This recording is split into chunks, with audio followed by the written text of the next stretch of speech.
మొన్న ఈ మధ్య ఒక ఫంక్షన్‌లో తిన్నానండి. ఈ చిత్రాన్నము క్యాటరింగ్ వాళ్ళకు 40 ఏళ్ల ఎక్స్‌పీరియన్స్ ఉందంట. టేస్ట్ అయితే చానా బాగుంది. ఇందులో ఎర్రగడ్డ గాని, తెల్లగడ్డ గాని ఏం వేయలేదు. మసాలా చిత్రాన్నం అంటారంట. వీళ్ళు బ్రాహ్మిన్స్ కాబోలు. చానా చేశారండి. నాకైతే భలే నచ్చింది. అందుకోసం ఒక వీడియో తీసి పెడుతున్నాను. ఇక్కడొచ్చేసి చూపిస్తున్నంత పచ్చి కొబ్బరి. అంటే ఒక టెంకాయ కొట్టింటాం గదా! అందులో సగం చిప్పలోది కొంచెం తక్కువ చేసి అంతా ఏసేస్తున్నాను.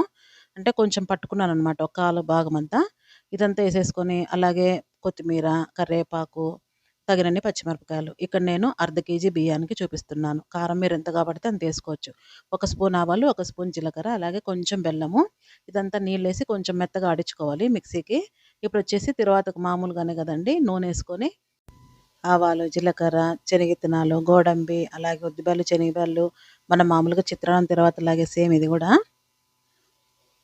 ఇవి బాగా కొంచెం ఎర్రగయ్యాక పచ్చికరివేపాకు, ఒట్టి మిరపకాయలు, అలాగే పసుపేసుకొని, ఇందాక మనం మిక్సీకేసుకున్న పచ్చి కొబ్బరి పేస్ట్ ఏసేసుకొని, పచ్చి కొబ్బరే కాదండి ఏ కొబ్బరేసినా గూడా బాగా నూనె లాగేస్తుందనమాట. కనిపిచ్చదు మనకు పైకి.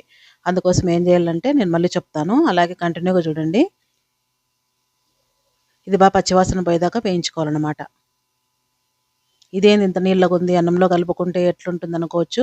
చూడండి బాగా వేగాక ఇప్పుడేం చేస్తానంటే కొంచెం మనం ఇందాక నిమ్మకాయలు చిత్రాన్నం అన్నా గదా! నిమ్మకాయలు గానీ, ఇందులో చింత చిగురు గానీ, లేదంటే చింతపండు గానీ ఏమన్నా వేసుకోవచ్చు. ఇప్పుడు ఈ స్టేజ్‌లో నేనొక 4 నిమ్మకాయలు పిండేసి, అలా వేసేసి కొంచెం నీళ్ళగా అయిపోయింది గదా! పేస్ట్ అనేది. వెంటనే అన్నం ఏసేసుకోవాలి. స్టవ్ బంద్ జేసుకోవాలి. ఎందుకంటే వేడి చేయకూడదు. చేదొస్తుందనమాట. తగినంత సాల్ట్ ఏసుకొని కలిపెట్టేసుకోవాలి. అంతేనండి. మసాలా చిత్రాన్నం రెడీ. మీకు నచ్చుతుందనుకుంటున్నాను. మరిన్ని మంచి రెసిపీస్‌తో వస్తూ ఉంటాను. లైక్ జేయండి, షేర్ జేయండి, కామెంట్ చేయండి, సబ్స్క్రైబ్ జేసుకోండి. Thanks for watching.